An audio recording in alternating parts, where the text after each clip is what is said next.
ஹாய்ப்பா, எல்லாம் என்ன பண்ணிட்டு இருக்கீங்க? எல்லாம் சமைச்சிட்டிங்களா? சாப்பிட்டீங்களா?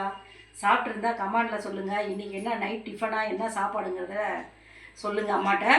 இன்றைக்கி இந்த ரிதன்யா இறந்து போனதை பற்றி எங்கள் பேத்தி வந்து ஒரு கமெண்டில் பேட்டி எடுத்து அந்த மாதிரி ஒரு சில விஷயங்கள் சொன்னான்.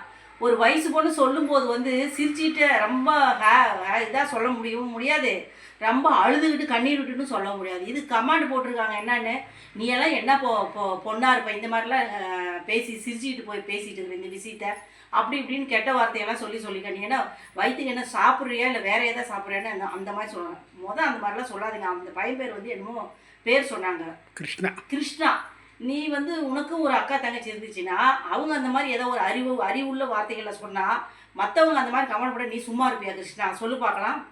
அடுத்தவங்க மனசை புரிஞ்சுக்கிட்டு எதாக இருந்தாலும் பேசுங்க, புரியாமலாம் பேசாதீங்க. அந்த பொண்ணு எவ்வளோ மனசு கஷ்டப்படுது.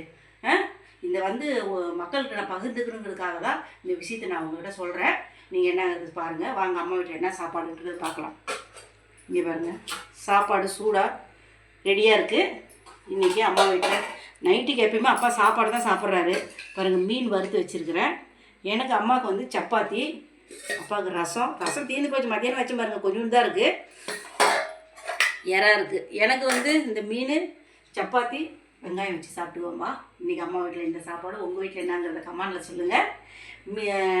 இன்றைக்கி பிறந்தநாள் திருமணம் உள்ளவங்களுக்கு வாழ்த்து தெரிவிச்சுக்கிறேன். தீபா நல்லா இருக்கிறியாப்பா, பேத்தி நல்லா இருக்கலான்னு சொல்லி கமெண்டில் சொல்லுங்கள்.